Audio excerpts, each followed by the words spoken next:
Hallelujah. Amen. Amen. The Bible says, woe unto them that are at ease in Zion. My brothers and sisters, we're not playing church. And if we are playing church, we need to stop playing church. Because we are in the middle of a battle.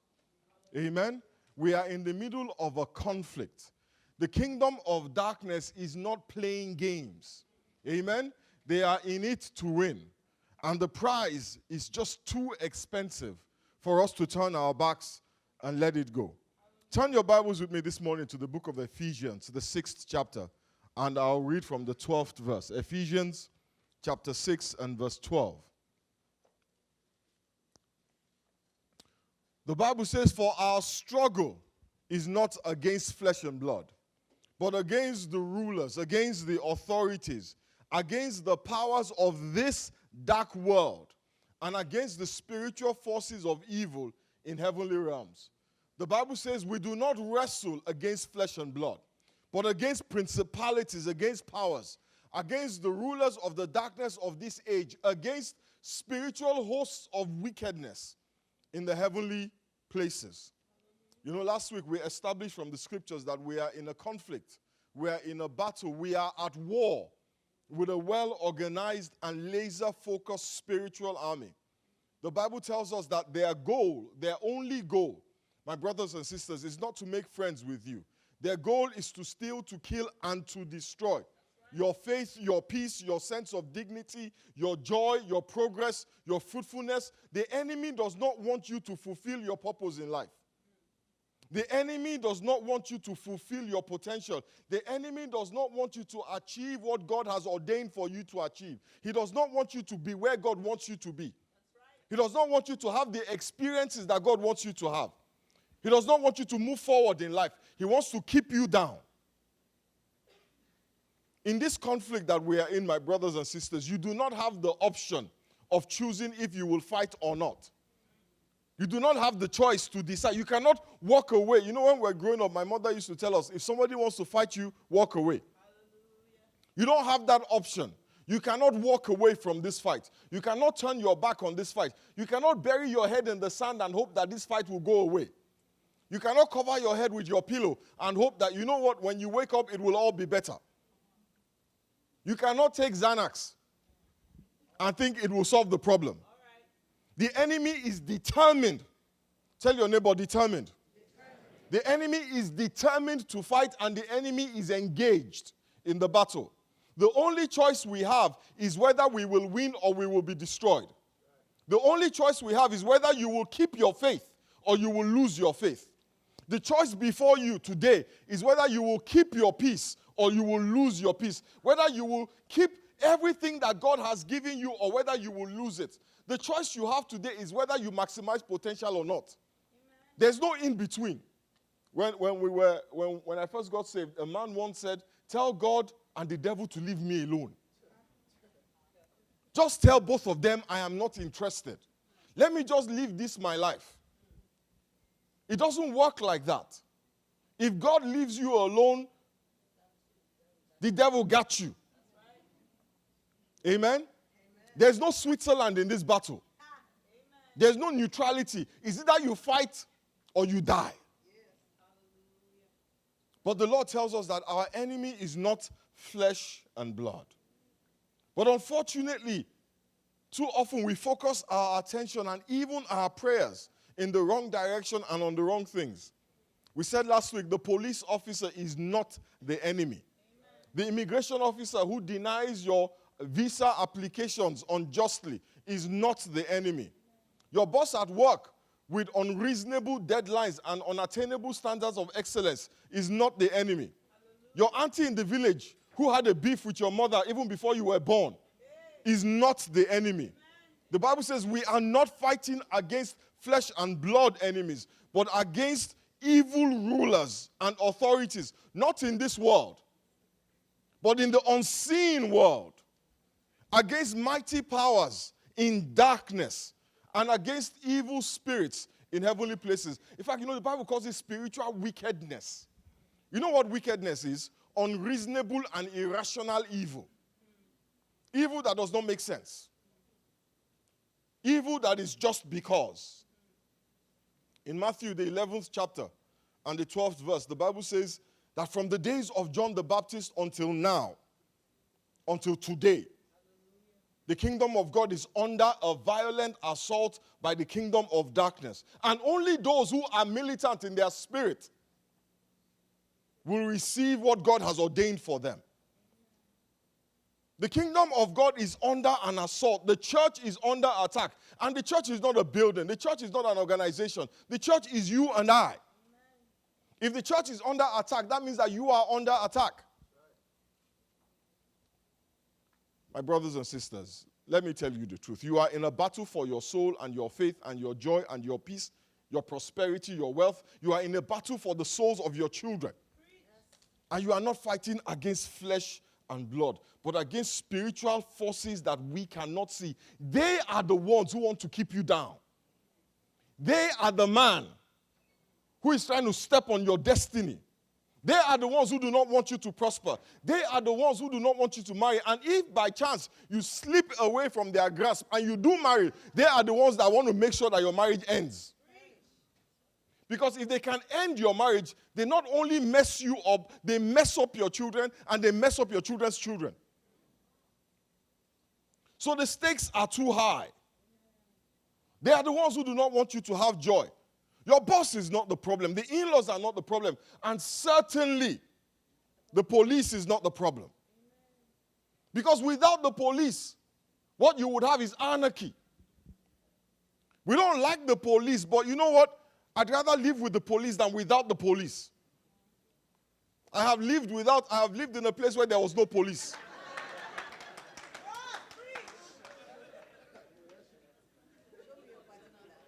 I have lived in a place where the police were just as bad as the hoodlums. And we prayed in tongues to avoid policemen and avoid armed robbers. Hallelujah.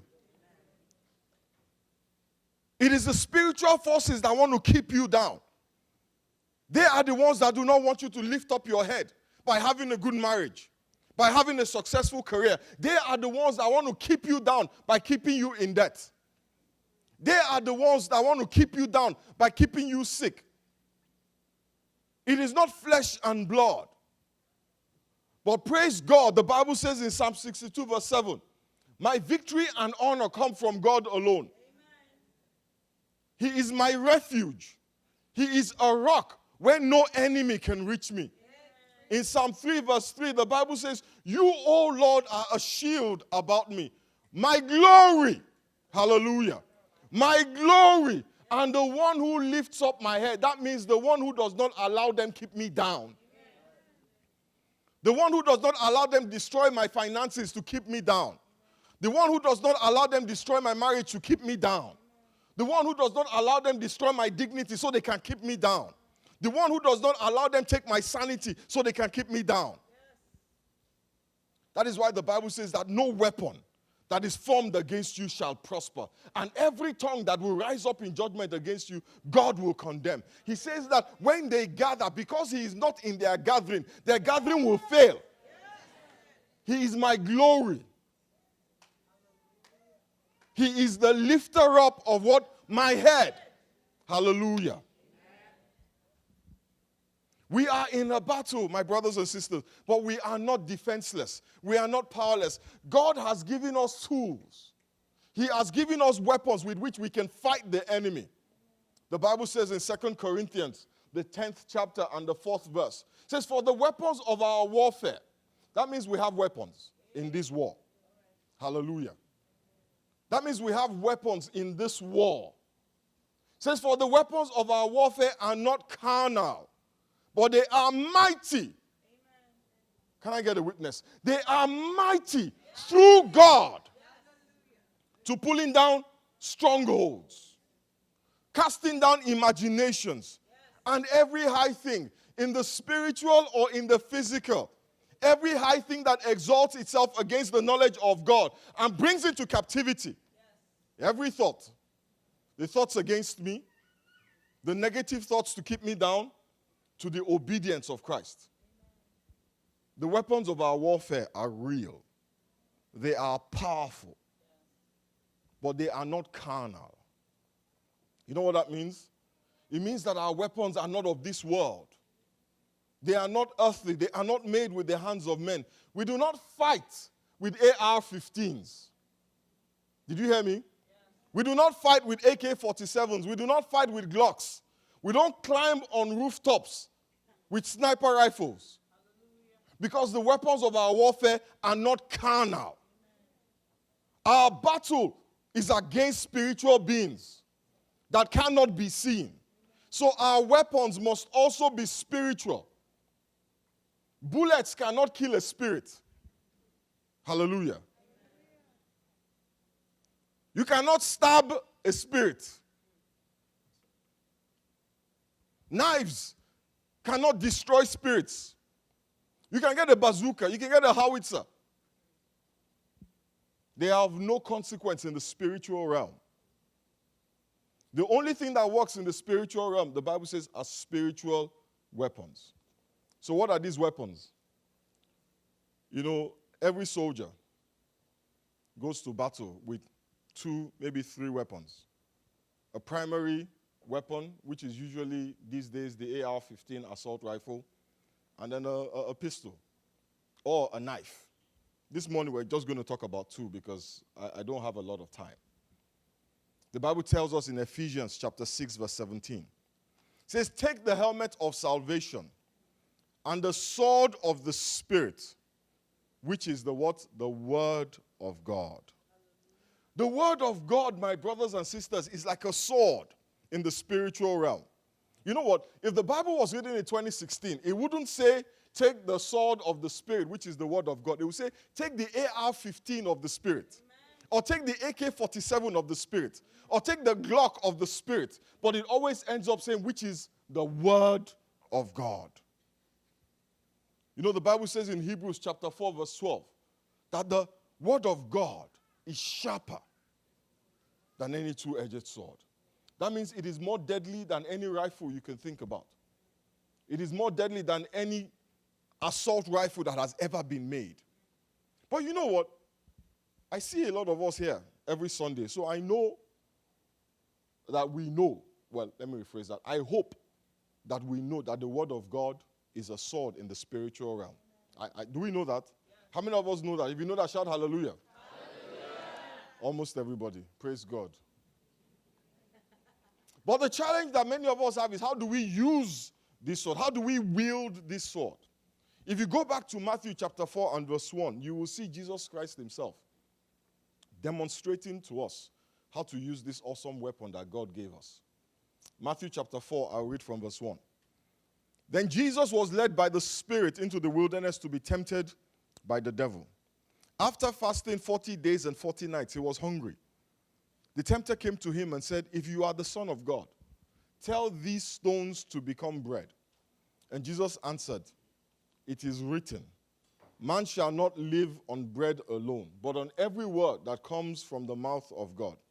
Then the devil took him to the holy city and had him stand on the highest point of the temple. If you are the Son of God, he said, throw yourself down, for it is written. Can you imagine? The devil was quoting scripture. The devil was trying to camouflage like a good guy. You know, the Bible says that sometimes the enemy will appear as an angel of light. The Bible says, if not for the grace of God and the Spirit of God, even the very elect will be deceived. And there are many today in the church that are being deceived with highfalutin words of man's wisdom. He says, for it is written, he will command his angels concerning you, and they will lift you up in their hands so that you will not strike your foot against the stone. Jesus answered, It is also written, do not put the Lord your God to the test. Again, the devil took him to a very high mountain, as if the height of the temple was not enough. He said, okay, let's go up. Took him to a very high mountain and showed him all the kingdoms of the world and their splendor. You know, when I saw that, I thought, is that all there is to the world, just splendor? What about the squalor? But the devil had an agenda. So he showed Jesus only their splendor. And he said to him, all this I will give you. He said, if you will bow down and worship me. And Jesus said to him, away from me, Satan, for it is written, worship the Lord your God and serve him only. Then the devil left him. The Bible says the devil left him. And all Jesus had to do was say, it is written 3 times. And the angels came and attended him. You see, what was happening here, let's be clear, was a major skirmish, a major battle between the kingdom of light and the kingdom of darkness. You see, what was at stake here wasn't just bragging rights. This was a skirmish for the destiny of our Lord and Savior Jesus and the destiny of millions of people yet unborn. You see, when Jesus Christ was a child, his mother told him. His mother, well, I don't have evidence of this, but I know women. Amen? His mother told him what his calling was in life. Have you heard that song, Mary, did you know? Of course she knew. The angel told her. So when you sing that song again, please know that Mary knew. Amen? She knew who her son was. Because the angels told her, this baby in your belly, he's going to do A, he's going to do B, he's going to do C. They told her her baby was going to be the Messiah. And I can bet you, one day when Jesus Christ was misbehaving, he said, you better behave yourself. Don't you know that you're going to be the Messiah? Is this how you're going to be the Messiah when you are running around half naked? My friend, put your clothes on. Hallelujah. Even from when he was a child, I believe Jesus Christ understood what his calling was. He knew what his destiny was. But he also knew he was in a conflict with the kingdom of darkness. So that on this fateful day, after fasting 40 days, when Jesus Christ was about to start the ministry for which he had prepared, the Bible says that the enemy attacked him. But you see, the enemy did not attack him with policemen. He did not use the armies of nations. He used 3 simple temptations. In fact, one of the temptations for me was so bad because all it was that the devil offered Jesus a shortcut. Offered him the path of least resistance. He said to Jesus, look, you know and I know that God has promised you great riches. Yeah? Your mother told you. So you know. That is why you're doing all of this stuff. But let me tell you what. You don't have to die. All you have to do is just bow down, worship me, and it's yours. Very simple, very easy. No bloodshed. No hanging naked on the cross. Just a little bow and a little worship. You don't even have to bow all the way to the ground. Just bend your neck a little bit. And I'll take that. And many times that's how the devil tempts us. You know, this path to joy is too long. This path to progress, it's going to take you forever. I mean, what? You're going to be making what? 30% profit, 20% profit? I mean, you're going to be here till tomorrow. Why don't we just cook the books a little bit? Yeah? You know, you want to be happy, right? Don't you want to be happy? You do. And they are telling you that you have to wait. How many months now before you marry and have sex? And you know this man has no money. So this wedding is going to be a minute. Let's just make this easy. Sleep with the guy now and everything will be all right. Alas. Esau was tempted by a bowl of pottage, a mess of pottage. I told them in the first service, I'm sure that pottage didn't have pepper in it. No Tabasco, nada. Just pottage. We're not talking about filet mignon.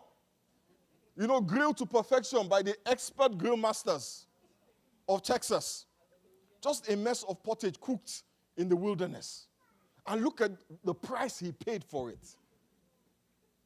And that's how the devil tempts us. He manifests himself as a mess of pottage. A simple, easy way out.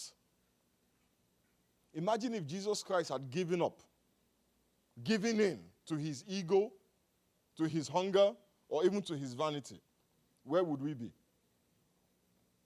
The devil tempted Jesus 3 times. But you know what? I want you to look at each temptation as the swing of a large demonic sword, aimed not at his head, but at his destiny. Every shortcut the devil presents, every temptation, Look at it for what it is. It is a barrage of bullets aimed at your marriage, aimed at your destiny, aimed at your progress, aimed at your finances. Those three temptations were three massive swings that if Jesus Christ had succumbed to, would have chopped up his future. But Jesus Christ responded to those demonic swings by simply speaking the word of God. Amen? You see, that speaking of the word, as simple as it is, as ordinary as it sounds, it is written, was a swing of the sword of the Spirit. It was an unleashing of the bullets from the mightiest weapon ever known to humanity. Each time he said it is written, he was swinging a spiritual sword. And the Bible says the enemy left him alone. If you want the enemy to leave you alone, you have to learn how to wield the sword of the Spirit. When the kingdom of darkness attacks you, they may not come like an army. However they come, though, all you need do is respond with the sword of the Spirit, which the Bible is clear is the word of God. So when the enemy comes in the form of stagnation, I want you to simply speak the word. It is written, I am like a tree planted by rivers of water, and I yield my fruit in season. My leaf will not wither, and I will prosper in all that I do.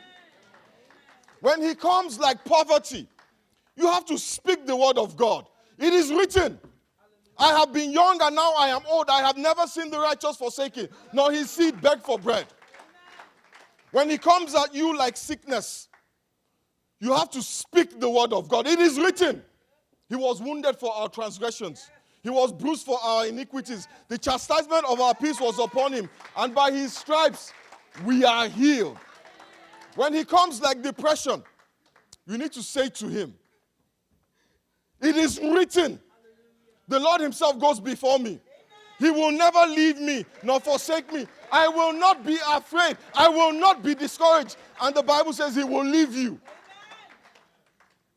And when he shows up like temptation, you have to tell him, it is written, I can do all things. I can resist you through Christ who strengthens me.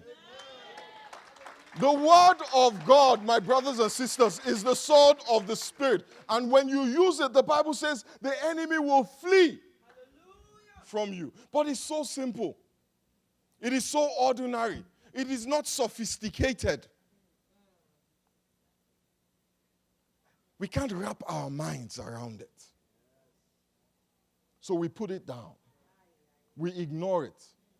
And the enemy wins. You cannot use a weapon you're not familiar with. That is why you cannot wait until you are under attack before you start trying to figure out what the Bible says about temptation. The devil is not going to wait for you to Google it. So just give me a minute. Do I use Google or do I Bing it? The enemy is not going to wait for your computer to boot. You have to start now knowing what the Word of God says. You have to start today. When you get home, download the Bible app. There's an app for the Bible now. I don't know how many of us know that. We're busy doing Pokemon Go.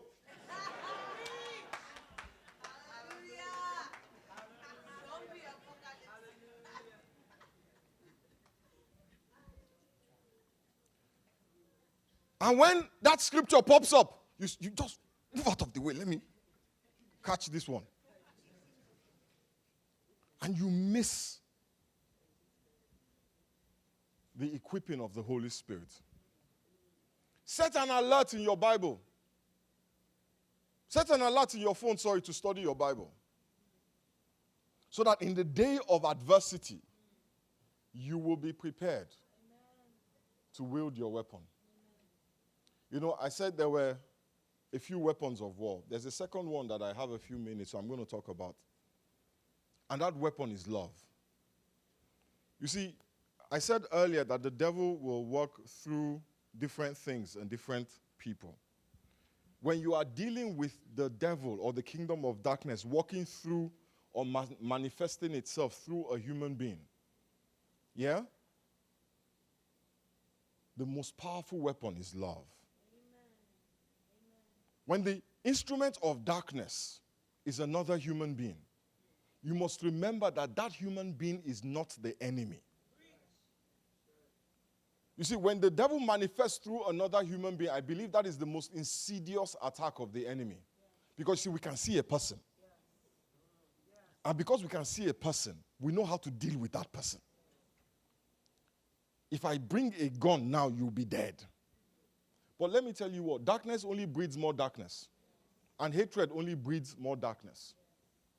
Amen? That is why I refuse to hate.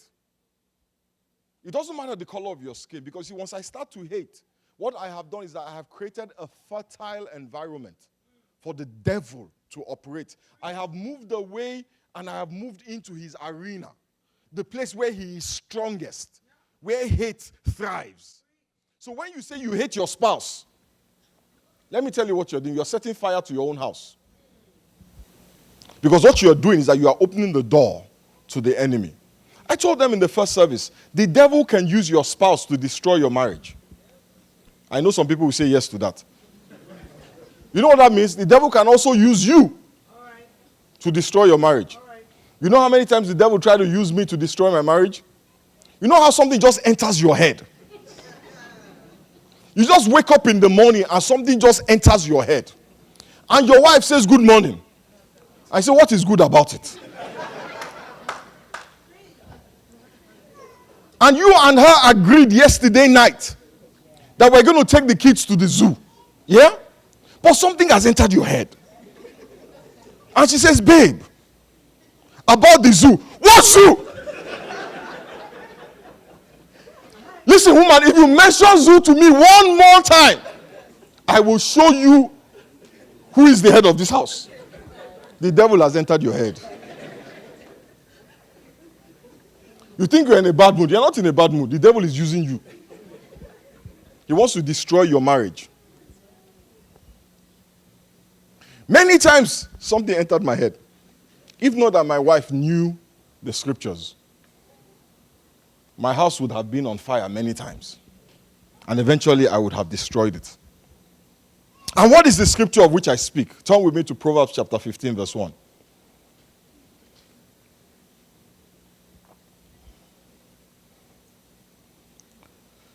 It says, a soft word turns away anger, and a hard word,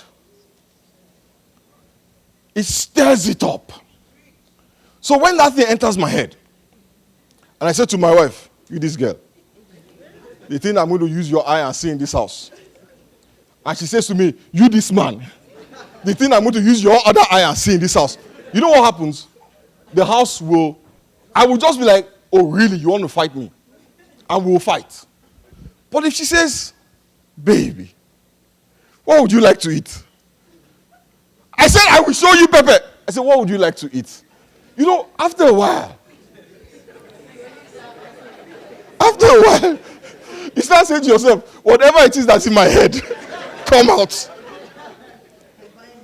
Because you now start seeing that you yourself, you are crazy. Don't join the crazy. That's what the scripture is telling us. Don't respond fire for fire. You know what happens when somebody gives you fire and you respond with fire? Let me tell you what happens. We have a lot of fire. I know what a lot of fire does. It burns things down. It destroys things. My wife and I have never settled a quarrel with fire for fire. The day she gives me fire and I said, you this girl, I will show you I'm an Ekiti man. You know what happens? Fire. The whole house is just burning. My kids are running around trying to avoid being burnt by our fire. But the day she starts, and I'm like, Satan, get deep behind me. You will not destroy this marriage. Now, if I said that to her, Satan,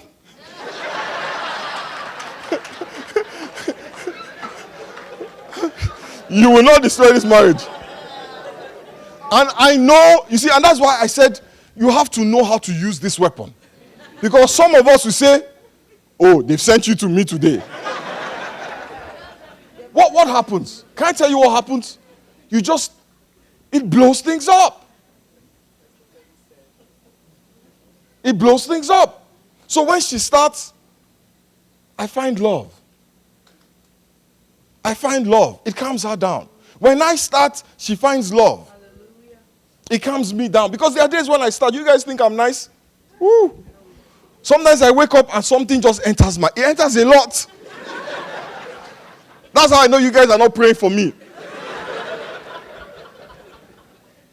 Sometimes it doesn't come in the morning, it comes at night. But you know what? My wife knows that when I start, don't do fire for fire. It's hard.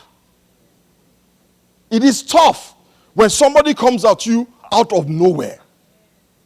But the Bible says soft words, they turn away. So the anger is coming like a train. And you speak softly to it, the train will pass you by. But when you decide, oh, how about some more anger? What you are going to have is a conflagration. Let me show you another scripture. Proverbs 25 verse 15. It says, by forbearance, a ruler may be persuaded, and a soft tongue breaks a bone. Can you imagine that a soft tongue can break a bone? Let's summarize soft words in one word: love. The Bible says in 1 Corinthians 13, love is kind and love is gentle. And love does not notice when others do it wrong. When we are upset, it is hard to show love to the source of our discomfort. But if you can allow the Holy Spirit manifest the love of God through you, you will see the victory.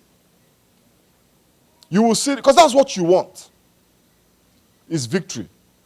And the Bible says soft words, they turn away wrath. Anger only stirs it up. And too many people light matches, light fires in their homes and hope that somehow it won't get burnt. We're looking for who did it, who started it. What we should be looking for is, how do we put this fire out? How do we end this? How do we de-escalate the tension? How do we walk away from this still in love, still married, still happy? Hallelujah. The only way is when you recognize that the only person that wins when your marriage ends, the only person that wins when you get into a physical altercation is the enemy. When you understand that this person in front of you is not the enemy. Is not the enemy. You fight with your wife, you end up in jail. You fight with your boss, you end up in jail. You fight with your neighbor, you end up in jail. Somebody punches you, you punch them back, you end up in jail. They end up in jail too, but you're in jail. How does that help? Soft words, the Bible says it turns away wrath. Well, Pastor, it's easy to say. It's not easy. Of course it is not easy. Of course it is not easy. That is why we ask God to help us. Amen. That is why the Bible says, I can do all things through Christ who strengthens me. Without Christ giving you strength, you're going to find yourself in a perpetual cycle of conflagrations, of conflict with human beings. You're going to be constantly dealing with skirmishes, because without Christ, you do not have the capacity to speak the soft words when you need to. Without Christ, you do not have the capacity to forbear. Without Christ, your tongue is as sharp as a bullet. And a bullet will not break bones in the spirit. Without Christ, You cannot wield the sword of the Spirit. The only way is through Christ. So this morning, if you are here and you do not know Christ, you cannot be victorious. You are in a battle and you are defenseless. Your intellect will not protect you. Your pedigree will not save you. Your money will do nothing for you. Your position and status will not solve the problem. Christ, He is the way, He is the truth, and He is the life. I want us all to bow our heads this morning and speak to the Lord. One of the prayer points that we took this morning was that God will reveal to us, remind us of our identity and our position in Christ. That God will show us who we are and remind us. And that's a powerful, powerful prayer point. And I want to add to that and say this morning, let us pray. The Bible says it is God that teaches our hands to war, so that we do not fight as one beating the air, so that our battle is not in vain. Ask the Lord this morning to teach your hands to fight, to teach your hands to war. And if you're here this morning and you've never acknowledged that Jesus Christ died for you, you see, that acknowledgement, that acceptance of His sacrifice, that saying, Lord, I agree that you died for me. I believe that your blood was shed for me. It is that acceptance that gives you the power. It is that acceptance that gives you the strength to hold the sword of the Spirit. So if you're here this morning, just pray with me and say, Father, I accept that you died for me. I accept that your blood was shed for me on the cross of Calvary. I accept that Jesus Christ paid the price for my sins. Thank you, Father, for saving me. Thank you for dying for me. I receive the gift of salvation. Father, we just thank you and bless you. Father, we give you praise. Father, we thank you for all your children who are here this morning, those who know you, and those who this morning have just come to know you. We pray that, Father, you will teach our fingers how to war, that we may not fight in vain, that we may not fight amiss, but that we will be effective and victorious in the battle which we did not choose, but which we must fight. We give you praise and we give you glory. In the mighty name of Jesus we pray. Somebody shout hallelujah. Hallelujah. Amen. Amen. Praise the name of the Lord.